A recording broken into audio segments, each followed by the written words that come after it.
I also charge. I'm going to attack with my bow.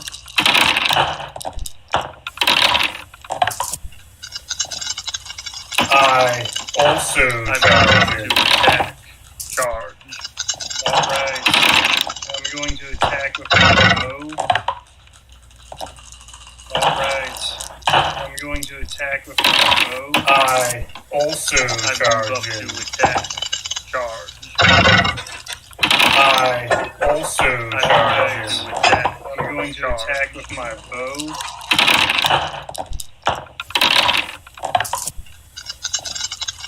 I also charge. Charge. I honestly don't know if I'm having the time of my life or the worst time when playing Dungeons and Dragons. I'm going to attack with my bow. I also charge. Who is the particulars of the I also charge. I'm going to attack with my bow. You're already level 19. From what I can recall, you're level 19. And that's I 20. also That's charge. almost powerful, almost capable of taking on any challenge. I'm going to I mean, attack with my you bow. can still run the risk of taking on any challenge right now at level 19. I'm going to attack with my bow. I also charge. To attack. Charge. Protect the tree. I also charge.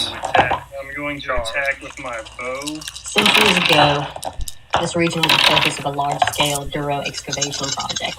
I also Whatever it was, they thought they were unable to find. Instead, they plotted the caverns sealing down upon them, and what resulted in a massive landslide, dropping hundreds of thousands of pounds of earth and a massive lake into the dungeon proper, mostly unperturbed.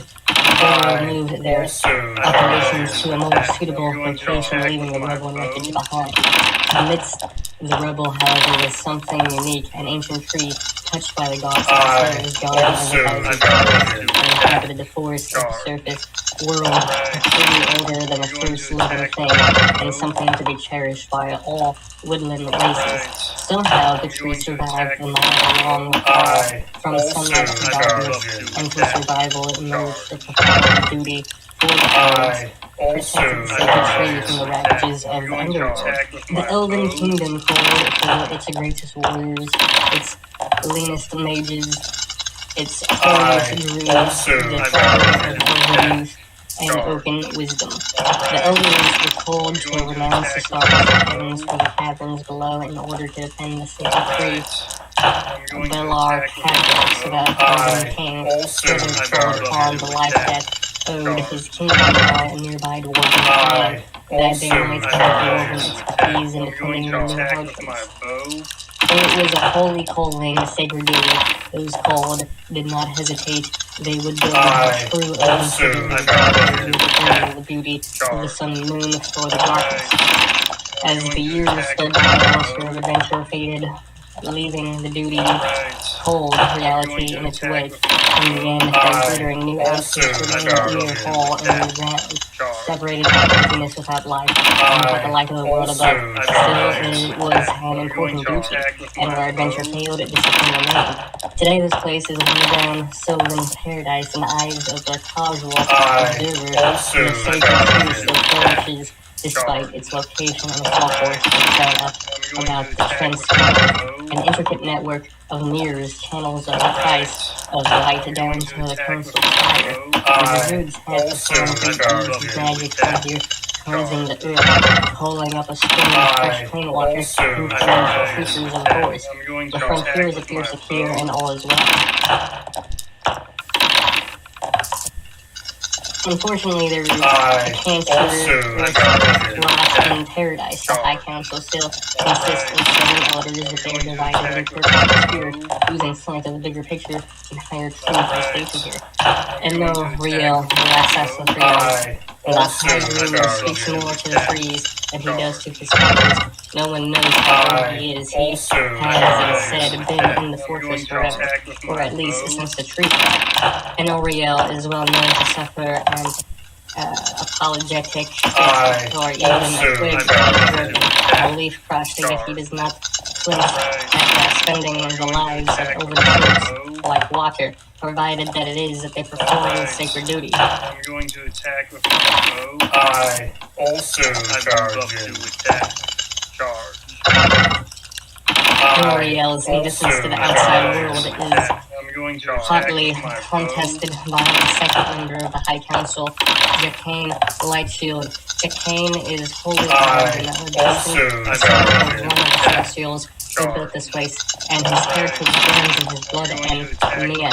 He has lived here a mere 50 years by elven standards, and has become the high commander of the elven troops, more or less by default. Troops come and go, but he remains. Jacane is torn between conflicting duties to control or lay the evils of the dungeon to rest, and trying to balance the two, he succeeds at neither, and his zeal is now frustrated anger. The third member of the council, hand up literal eyes, relatively young, far as elves go, arriving around the same time as Jacane Lightshield. A Powderdock is contentious, hot-tempered, and stubborn, all perfectly understandable in an elementalist with a passion for fire magics. Unfortunately, these are not precisely the qualities needed in the statesman and the counselor, and Powderdock has utterly lost patience with constant bickering with his fellows. He spends much of the time around the lava maze, plumbing the secrets of the elemental plan to the lava. The fourth counselor regards all of his fellows with heavy disgust. Grifhang, Fatherson, leader of the small dwarven enclave within the fortress, despite his unintelligible accent, Fatherson is in possession of a keen eye and mind, and is not beyond the problems of sieging the fortress. Unfortunately, he can't get the elven leaders to understand that he is not a holy warrior. He's an engineer, and he's getting more and more frustrated to Enriel's constant demands that have caused him and sappers simply stand ceremonial guard at the troop. These two non-humanoid members of the council have quietly retreated into private corners. Sithis, the guardian Naga, slides aimlessly throughout the cavernous maze. He has runneled out beneath the rubble on the land side. Sithis is more agitated lately, but does not or cannot explain why. Meanwhile, Malachi, the Lamasu, lairs in a cave beneath the southeast rim of the plateau, where he carefully watch on the few aerial steeds remaining to the elven troops. The fundamental council is a sacred tree itself. Belartu, Cadros, Holy Trent, rooted in place by age and power. Belartu Cadros has not uttered a word for many, many years. It watches, it weeps, it grieves, but it does not speak. Rumors whisper around the elven. It grieves, but it does not speak. Soldiers suggest that should the Belartu Cadros speak once more, doom will befall it, and it will be surrounded it. I also the army dwindles in fits and starts, men disappear in the middle of the night with no warning, no cause, and Jacane simply believes them to be deserters. The common trooper knows better, however. Dark rumors abroad, or something dire like in the maze of lava to the southwest. More than one patrol is missing. It is open question whether the rumors have reached Jacane's ears of late. He has increasingly handed an administrative task to his closet friend and advisor, Joel, a grand escapee from the far west. If one is so foolish to ask Jolimair to investigate the disappearances, he replies merely that the elven forces are so thinly stretched they cannot afford to investigate one more case of discretion.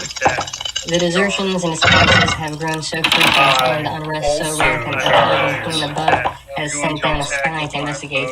Similarly, Miller Brave, half-elven royal investigator and came to the queen herself, arrived 6 months ago to replace the second in command. Her investigation met with such limited success. I'm going to attack with my bow. I also charge in.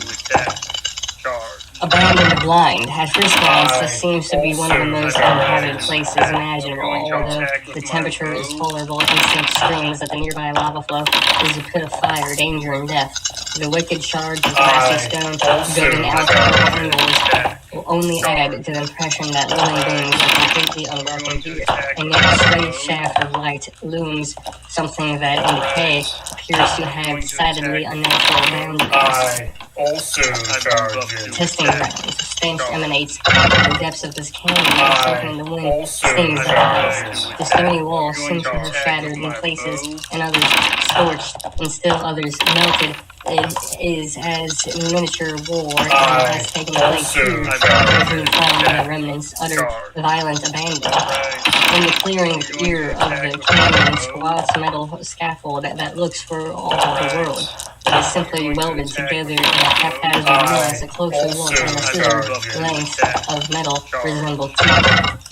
I also Canyon, the wind wails through the jagged rocks, carrying the faint scent of dust and death. With it, it appears the stone walls of the nearby gorge are stained with blood, and the glow of nearby water and the faint laughing rattling from it. Deeper within the ravine is merely the sound of stone on stone, isn't it? Fumarole pits, noise and stench wax from the canyon on a stray current of wind, sending even a strong man into a fit of terrifying coughs. From deep within the ravine, a half-hiss, a half-burbling noise is heard, resembling nothing so much as the labored breathing of a creature in the throes of death. The stench intensifies as you approach, as the faint flames can be seen like a pool of thickening and boiling mud. The surface stirred by giant bubbles that release noxious gases when they burst. The canyon opens into a semicircular hollow carved out of living rock, the hollow easily large enough to hold several men, appearingly oddly textured, almost as if fixated in reverse. The reason for this is obvious, even to the untrained eye. Many gems have been mined from here. Many more shimmer behind the protection of tons of green dark obsidian, a light spell, a touch, a torch, a passing sunbeam strokes the gems in its dazzling display of color. The dragon's maw, gnashing teeth, shimmering heat waves roll out of the open gorge on a tower of steam, resembling the breath of a sleeping dragon. The constant susurrus of flying creatures swarming in and out of the lava seem fainter here, in contrast to the heat. A dull red glow reflects off the surface of the Hesselt, throwing jagged shadows on the ground. The furnace. The roof rock of the canyon floor continues to slope down the canyon abruptly. In scattered ash and cinders, the canyon opens up in an unevenly rounded cul-de-sac, filled by a fuming pool of roaring magma. On the north and west sides of the cul-de-sac, man could stand for a few moments. Runes are painted and carved upon the walls, shimmering like mirages of heat. Even the smallest torch hits the cavern, rippling at the thousands of crystals on walls, ceiling refract sizzling patterns of light. The sway's voice is echoed by the whispering of sounds struck from the cavern by an even faint movement of air. From outside, the cavern is nearly beautiful. From the front, it is surely overwhelming. Neglected watchtower, there is a feeling of general decay as you approach the tower. Heavily camouflaged as a broken stalagmite. Upon inspection, signs of the neglect dominate. The door hangs awkwardly in its frame. One of the hinges is broken. The wind whistles harmlessly through a long sink.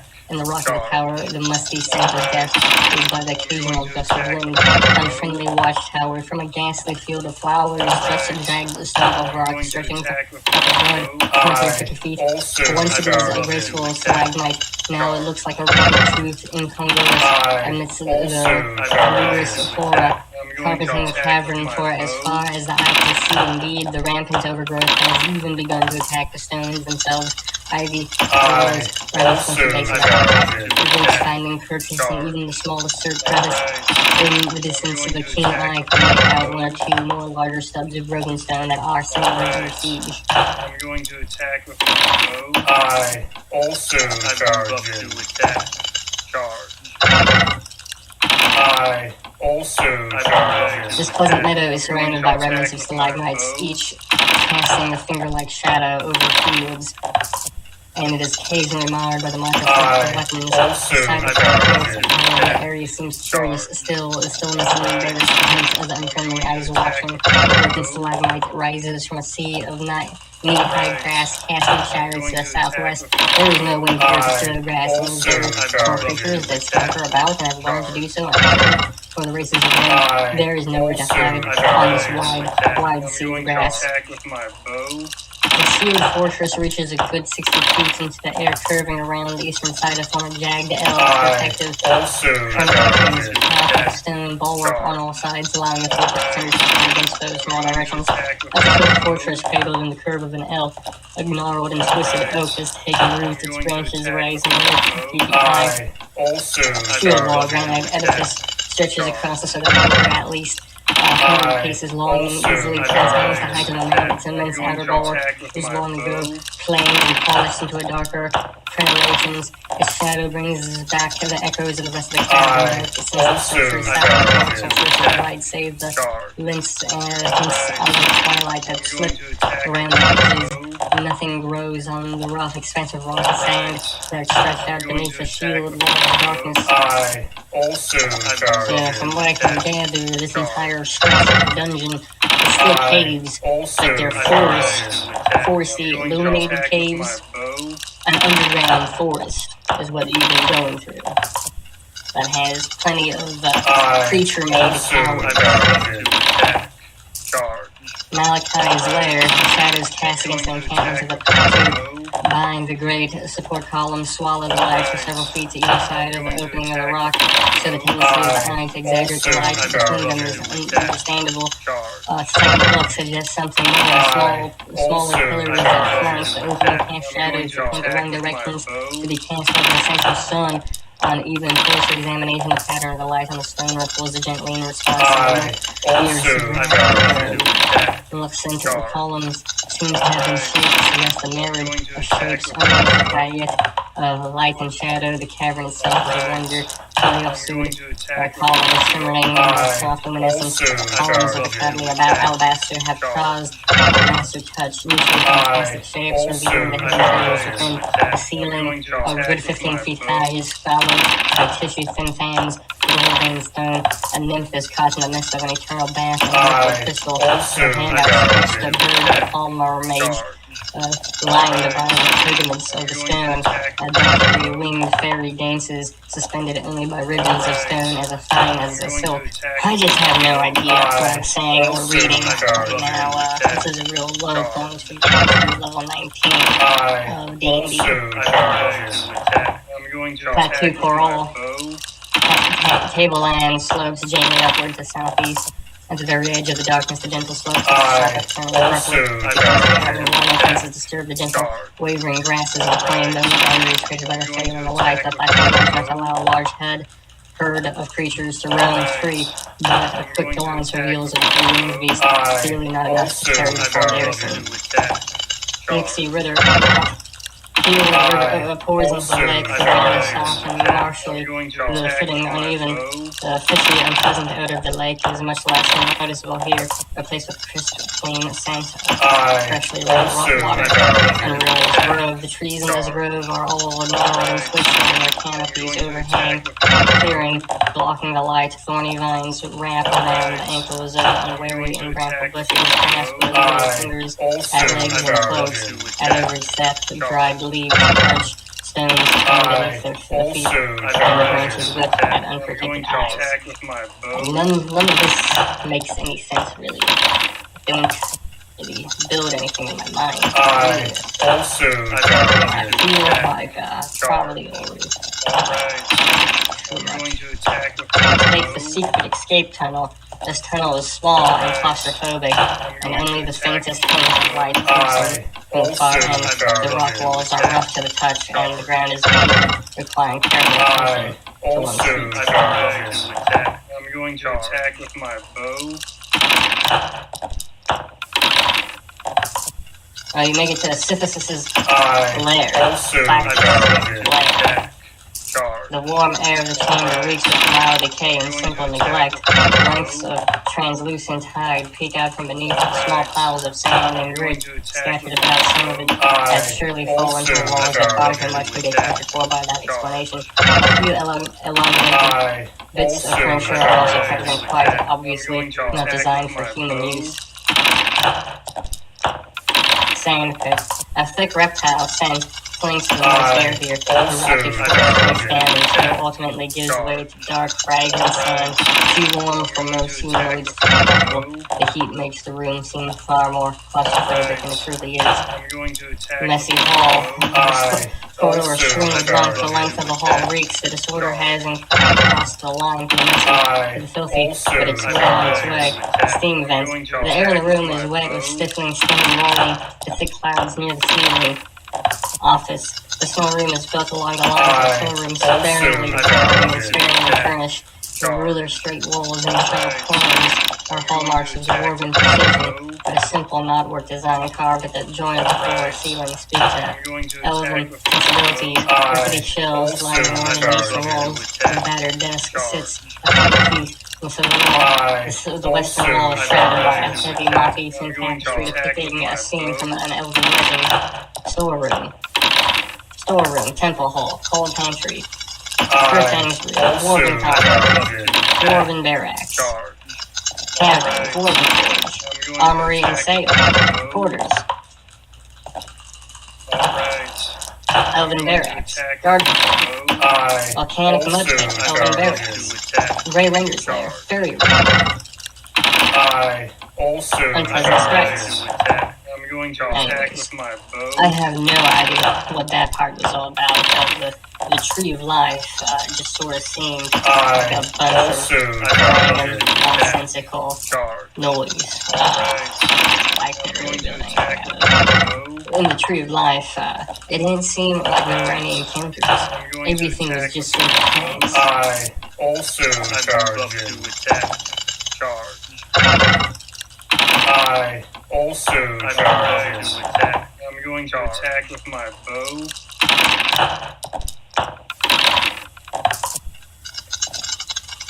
I also charge to attack. Charge. Alright.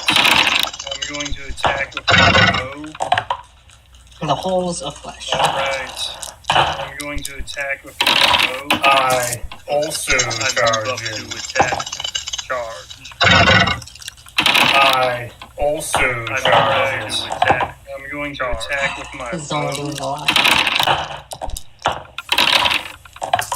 Now that we're close to level 20 every time, I also charge to attack. It seemed like after last session. Alright. As you get forward, once you get to the point of the camp, you don't get XP anymore. It's like the fun just stops. You need the XP from having fun. And regardless of everything I just said, I'm going to start reading it. Attack with my bow. The halls of flesh is not a metaphor, for the corridors and rooms of the Blackwood region make it unlivable for normal beings and the place for unspeakable and horrible diseases, oozing with mystery, betrays, and fanatical. The halls of flesh, a house, some of the dungeon's most unseemly and uncontrollable beasts. Abominations that no man can have desires live here in their houses. Flows through the halls, off the blood rings, they believe in the chance of abominations on the work of the writer named Mahir and his progeny. His dark experience and crazy ghost still resonates with the region. Chaos beast oozes, chokers, curve organisms, after the cold turns and both a home and battleground to the unnatural meandering between the and with the madness that snare made from and whole union of the dragon egg, the brow, and protoplasm that cannot be destroyed. They are the truest kind of evil here in their form, as they are not destroyable. The chaos and destruction they lack on understanding of the actions and have any symptoms of the region suffering and the reason the netherworld in the region understand irreversible. If nothing else, region I is the effect of the writer's cause, whatever remnants of their internal experience that cannot succeed are discarded and abandoned here for centuries, pushed off the beast, leading them to whatever fate the dungeon walls for the celestials has caused them to fall back to region E and seal off the dungeon from the aberrations and discarded generic effluents left by the Mahir's bestowed also the Red Driders with their draft slaves in town searched for a new home, having recently lost their statues among the other Driders. They stumbled through a series of underground caverns before seizing Region M. The Driders sold their hands as slaves to the task of digging up the region. However, they found lower dungeon walls already cut into the earth. It wasn't long before the Driders began to experiment on their drow slaves in hopes of finding more Driders. Several laboratories in the region behind them, and with the efficient tunnel structure of the previous inhabitants, however, not realizing that 20 of the holes was abyssal in nature, Mahir yearly experiments would result in unpredictable mutations. It would be decades before a creature even close to what they imagined would be created. Meanwhile, the failures of the experiments were exiled to monsters control sections for the complex. Perhaps the dark goddess of the Dratros intervened. Perhaps the Driders, given the same arrogance as the former masters, were lost in the air. Whatever the cause, every single Driders lost their new home. So it was to Mahir's greatest creation, having created home to what was Mahir's greatest creation. Away 9 sickly drow slaves that had Coven Region K. He acquired a bronze dragon egg which he used to destruct the hands. Mahir took a dozen captive drow and injected them with a foul serum concocted from alchemical elixirs, protoplasmic enzymes, and lingered in agony 4 months before dying at the hands of the Drider Tralgion. 2 others spilled into an ooze, a single mass of liquid reduced to a mass of protoplasmic flesh.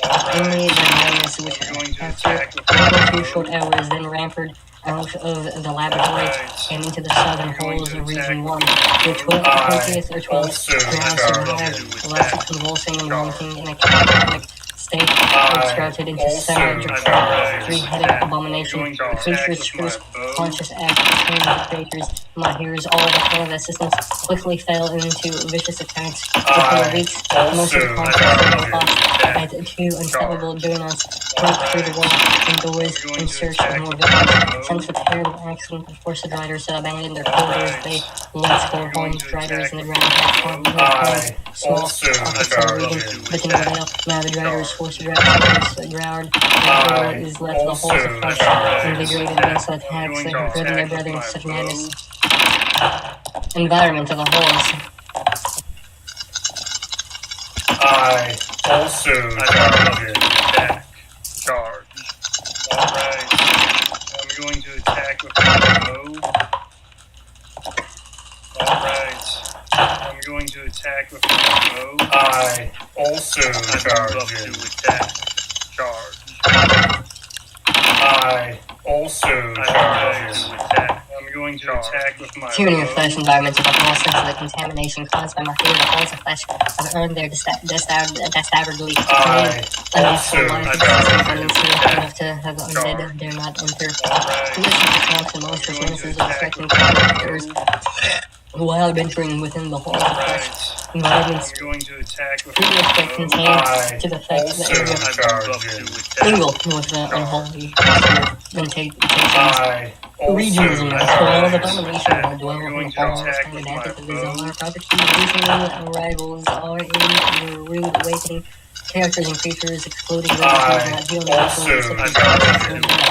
that are injured within the confines of the halls of flesh to discover miraculous properties of this environment. Living creatures who are injured regain their points at an accelerated rate instead of running creatures through non-lethal have a grade of 1 limit. Too much of good paying characters, especially clerics, will come to depend on accelerated healing the holes of flesh provided. And I can use spells that know them heal their comrades as the mistake characters and creatures injured. The natural lure that keeps them from among the living. In cases of the creatures and characters that take it upon to increase into their constitution or lessen hit points, DC 20 fortitude save must be made. Failure results in the following: Drider, first contact, abandoned chamber, heavy hole, southern castle, discipline madness. I'm going to attack with my bow. Look closer, dead end, abandoned guard station, choker layer, trapped cache. Ending guard, back in darkness. His Majesty's Thunder. I'm going to 3 bricks. Random mutations, random encounters, rooms and alcove. I'm going to attack Layer, large corridor, also Clippers roll. charging. Run, cloaked and waiting. Spurs roll. I also charging. Signaling hammer and clovers. Going to attack Deception. my bow. Fluffy chamber, the abandoned temple, the cell. Flesh chamber, the damned corpse. I also charging. Charge. Sizzling these crossroads, sizzling these leather. I'm Flesh going to pit. attack with my bow. Sizzling these perimeter. Alright. Now here is a lot in I'm going to cash. attack with my bow. I also charging. And the counters. I also charging. I'm going to attack with my bow.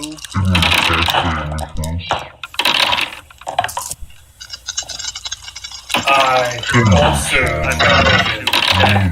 Charge. Alright. I'm going to attack with my bow. Alright. I'm going to attack with my bow. I also charging. Charge. I also charging. I'm going to attack Madness with my itself. bow. Ruin, cassette. Story. Right hand of madness, pacifier. The left hand of madness. I also charging. Mob of madness, a kick in the pants. Distinction. I'm going to The mob attack madness. with my bow. The vestibule. Down the hatch, revealing I'm room. The going folly to at the attack story. with my bow. Hasten of I madness. also charging. Scorched chamber. Proud passage. The folded cliche, I battered also hole. charging. Deadly I'm tunnel. going to attack with my bow. Chamber of the green death. The path of the gauntlet. Ambush. The path of fire. I also charging. Charge. Through the central corridors. And the path lair. I'm going to attack with my The bow. approach to the room, constantly webbed by intercaps. Approaching creatures will I'm going succeed. to attack The with my spectre notice web or stumble into a tree. Come trapped as though afflicted by a spell. Attempts to burst the webbing received. Bone is trapped. Creatures something to walk or grab while pulling free. From fire, from room itself, webbing ends, preventing intruders from firing webs. Enter passway I also charging. Bypass, main passage. Western Central. Abandoned bypass and minor pause. Abandoned alchemical storage. Destroyed chamber. I'm going to Promenade attack and back. Northern path. Entrance to slave also quarters. charging. Hidden passage. Hidden corridor. Memorial chamber. Dogwood. I also Chambers. charging. Hidden closet. I'm going to attack with my bow. Room trap. Choke point west. Choke point east. I also charging. Watch out. Charge. Alright. I'm going to attack with my bow. Deadly sales. Cruel amusement. Lemon sandwich. I'm going to attack with my bow. I also charging. Charge.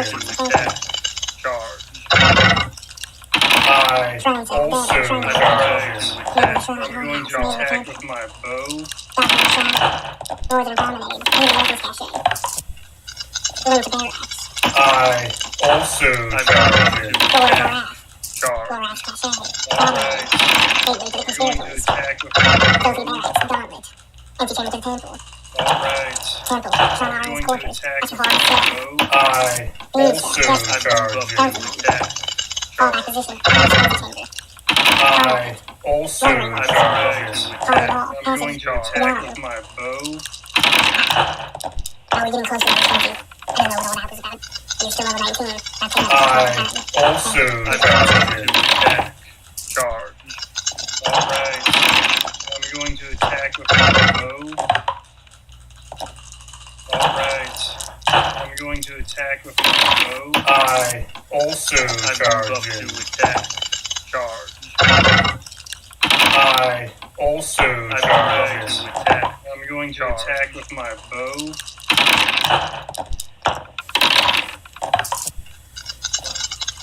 I also charging.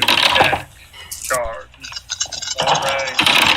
I'm going to attack with my bow. Alright. I'm going to attack with my bow. I also charging. Charge. I also charging. You know, it seems I'm going to like the attack with adventure my bow. already peaked with the mention of what the thought is probably about, like teasing Next. I also charge to attack. I don't really understand anything I was saying anymore. I'm going to attack. Okay, so Pyrophos. Home to both chaotic and fire-burning creatures, mostly comprised of igneous fire giants, salamanders, trolls, wyverns, and evil treaty. Creatures called witchers, freezing volcanic rock structures, and territorial markers. The great red dragon, Kyrius, presides over the inhabitants of the Firefrost. I also charge. Every inch of the structure, this is a region surrounded by absolute fear and respect the law of the Pyrophos. The Pyrophos creation, the tale of the Pyrophos is the foundation of his creation, success was strict to task of imprisoning the red dragon Kyrius, the devourer of kingdoms. Kyrius deeds are infamous, and the council of the legend possibly etched into the history book of Maine. The tales of bards, thousands fell under his reign.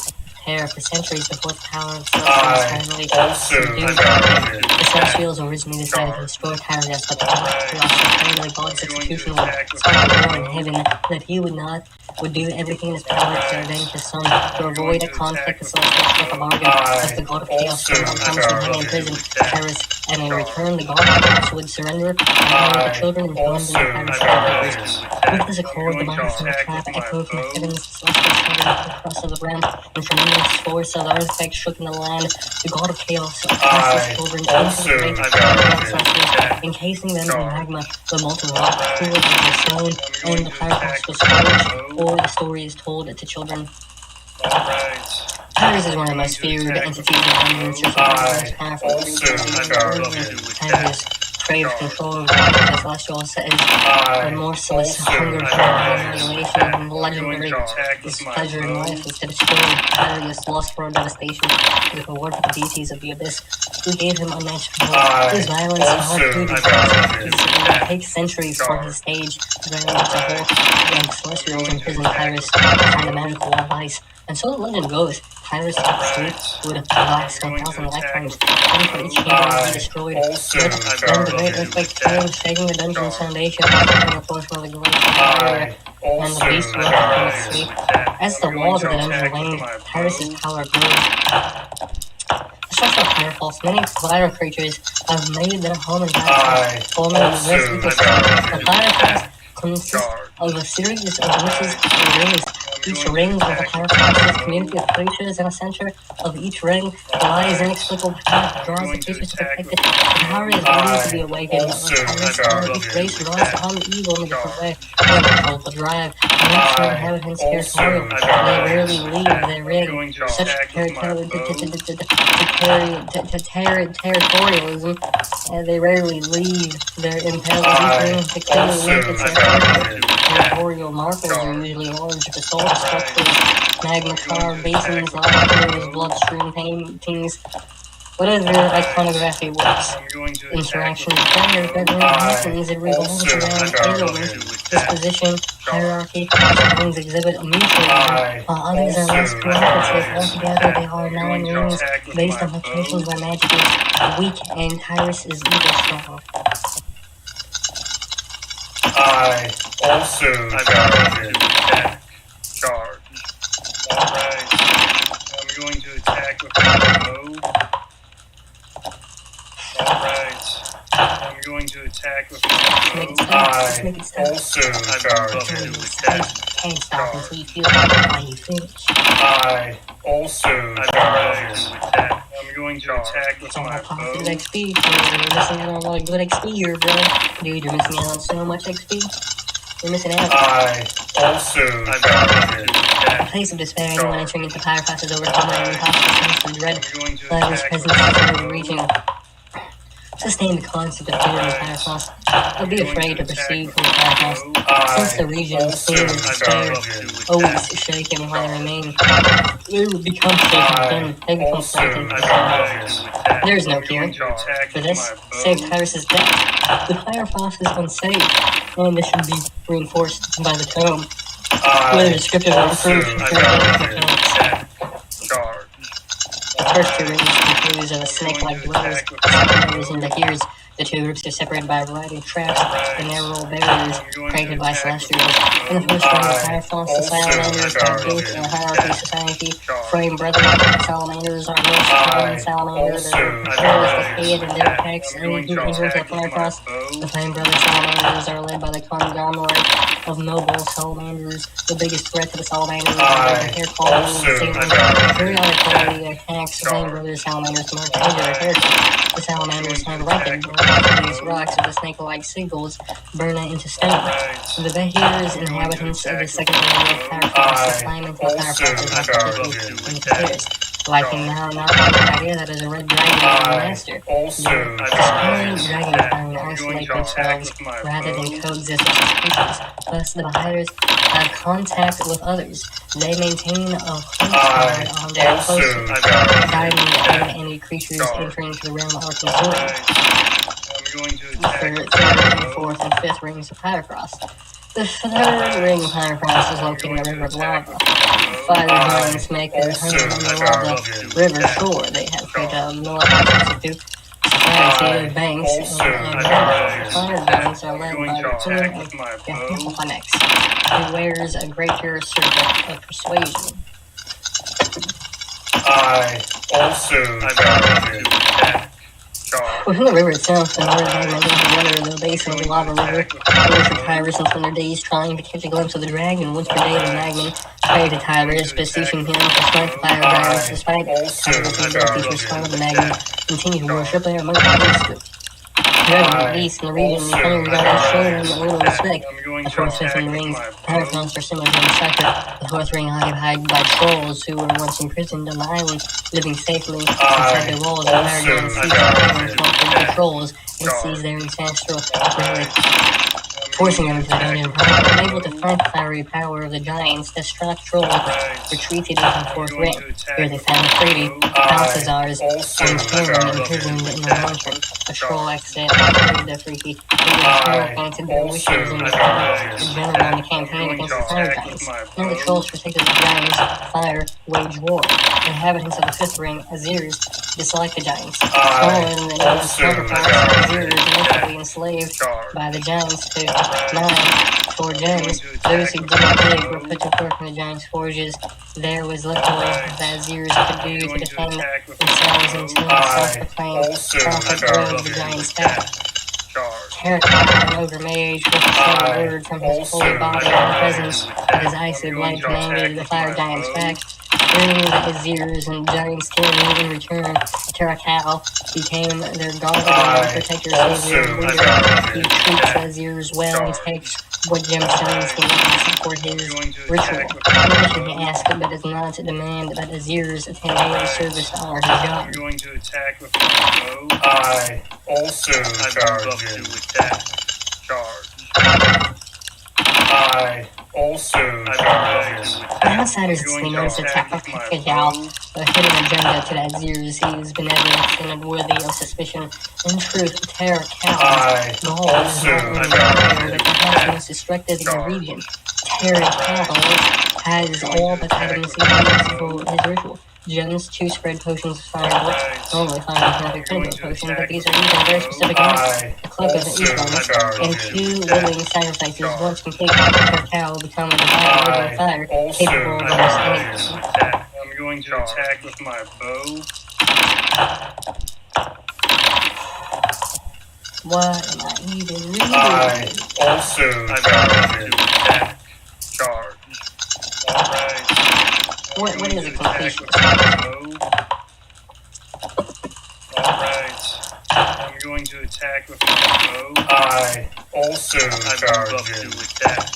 Charge.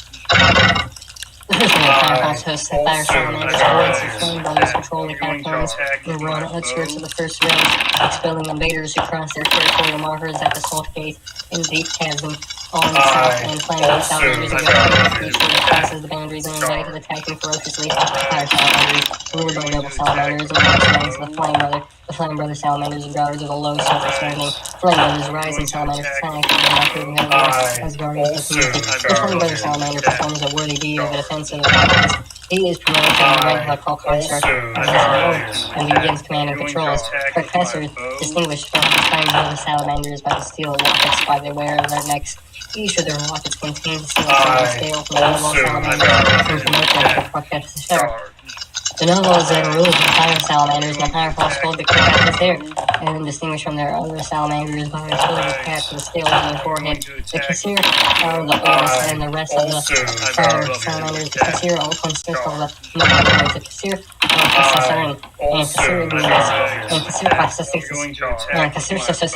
and the scholars of the salamander nobles, relying on the brute strength of their dispatched opponents. Kassir against the most commanding of the lords. He has the salamander tactical strengths and negotiates before attacking. Kassir can't halter the weakest little three lords, and Kassir Canthus avoids conflict entirely, allowing the other lords to deal with physical problems.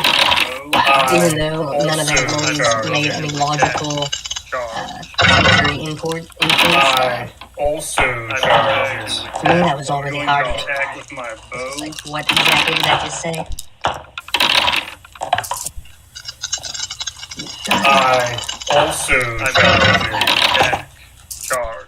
The interesting space. Centuries of this. Molt. Nest of vipers. Flayed other salamanders stuck in the car. Their lords. Pit trap. Isolated bears. Blood. Shocking paths. Sinkhole. Pack blood of the earth crossroads. Treasured secrets.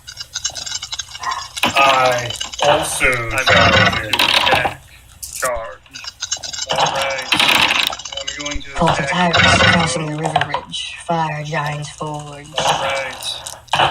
Trebuchet giants. The fire giants Haven. Iron ore depository. The holy drop off. The fire giant prisoner. Intersection of pits. Room of flames. The fourth ring of the Pyrofox.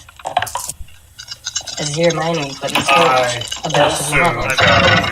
Gemstone mountain. Statue of the Saratini. Rest of the unusual size. Inviting heroes. Swarm of rats. Free range rats. Rats, fourth of blood, invisible.